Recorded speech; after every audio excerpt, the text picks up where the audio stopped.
people involved in the show who have like a great track record. What can you say about anything that surprised you the most when you read it on the script to seeing it on screen, in terms of how they were able to like bring certain things to life? Well, I think you were kind of talking about this earlier, when we were kind of reading the script, you think that so much of the stuff is going to be visual effects. Mm-hmm. But when we got there, our team is amazing, our cast and crew, everybody's so great. But Bryan Singer was the director of our first episode, and kind of seeing him, oh, we're not going to do that in visual effects, he wants it really there. So kind of being able to work with things that are there instead of, like, we had actual sentinels in the first episode.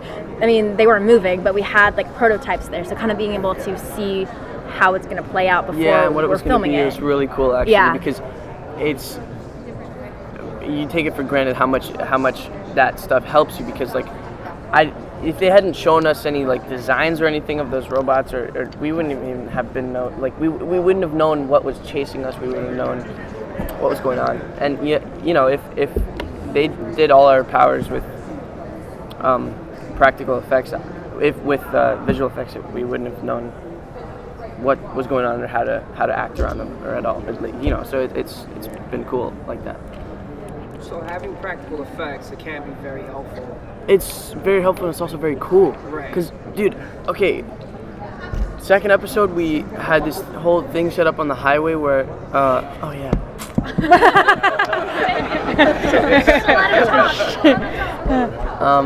It's very, right? So, yeah. At 2:45, there's a panel, guys, if you want to check it out. Well, anyways, it feels, what I'm trying to say is whenever I do it, it feels like I actually have the powers, because the reactions are happening right in front of my face, and it's really cool. Right, so since it was a lot more helpful with the practical stuff, can you discuss a little bit more as to like what was challenging portraying your characters? My powers, his powers are pretty practical. My powers are very visual.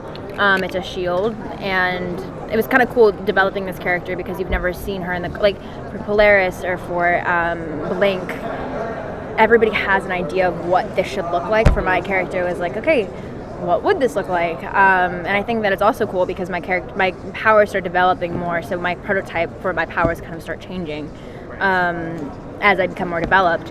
But yeah, I think it's very strange doing these things in front of 100 people. Like, you feel like kind of like an idiot, like like if you're doing like something like weird with your hand, and then yeah, the entire crew is there just watching. And you're like, oh God, do I look stupid? But no.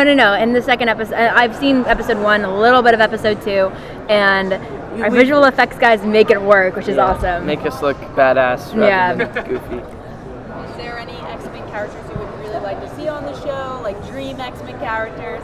All of them, but I don't think I think it's a whole separate thing, you know. But I think that a young Storm would be really cool. We do have some characters from Days of Future Past in the show, so I don't see what couldn't happen. Blink, Blink is awesome, and Jamie does such a great job with that character. So I mean, if anybody wants to come from the X-Men movies, I guarantee that we'll all be open to it. If you guys could have a power outside of what your characters have, what would it be and why? Mind manipulation. Telekinesis. But like on a grand scale, like Chronicle style, because then I could just be like, blow everything away. You know? I like to be able to manipulate people. I can already do that, but having it be like more in a better way. There's so much that you could do though, like even in government and like stuff like that, like having somebody who can tell certain people on how to think, it's crazy. That would be insane. Mm-hmm. I'd tell everybody to like not go to work in the morning so I could have no traffic on the freeway. Yeah, like that would be crazy. I could go through any like airport. The guy from the Dark Tower, that book, he just has the ability to give commands, and then it's like a curse or whatever, so he can just say like, stop breathing, and then you just stop breathing, and it's like so trippy watching that. And in the movie they use a couple parts of it, and he walks past this like little girl at one point, it's just like, hate. And then this girl starts hating, and it's so funny. Mine would be to smile. Smile. Like me.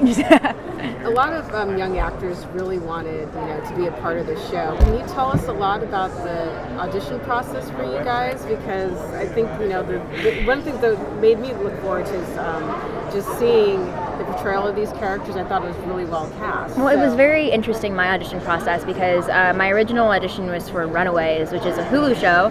So I auditioned for Runaways, and I've met Jeff Loeb, and he said we hit it off immediately. I got really close with him in the audition room. So then he was like, this character just doesn't feel like you. Let's have you audition for Inhumans.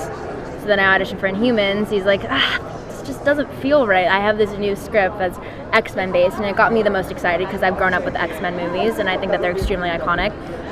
So kind of being in that universe got me very excited. And when I got the audition sides, I was like, this character feels like me. So it was kind of like an amazing feeling, and I tested for all 3 shows in a matter of 5 days. So having a character that visibly stood out to me, it was amazing. But yeah, I'm so happy, and I get to work with this dork every day, so it's very cool. I just did a self-tape and a screen test, and it happened really fast. Like she said, it was just like, I went and did this tape. I was like, oh, that's just, I don't know what that is.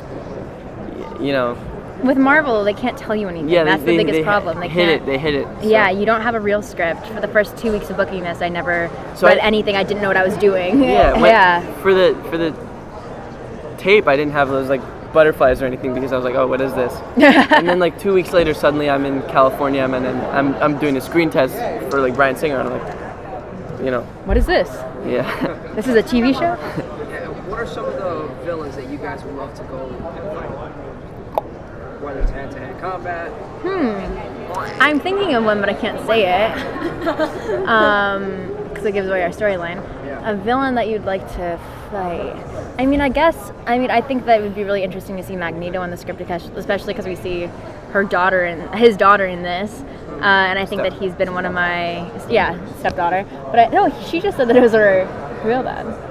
I don't know. But Magneto is crazy. Magneto's a crazy guy. He needs to learn some protection. Kind of that character I think would be really cool. That's my favorite character from the movie. So I think that it's also interesting because the reason that he's as evil as he is because he lost his family. Right. And I think that that's kind of what our show's about, and that's kind of where Kobe's character is. So kind of seeing the development behind that character I think would be really cool. And as for you? As for me, a villain that I would like to see in the show is me really angry. Yes, I want to fight. When I wake up before 5 o'clock. I want Andy to fight Lauren, yeah.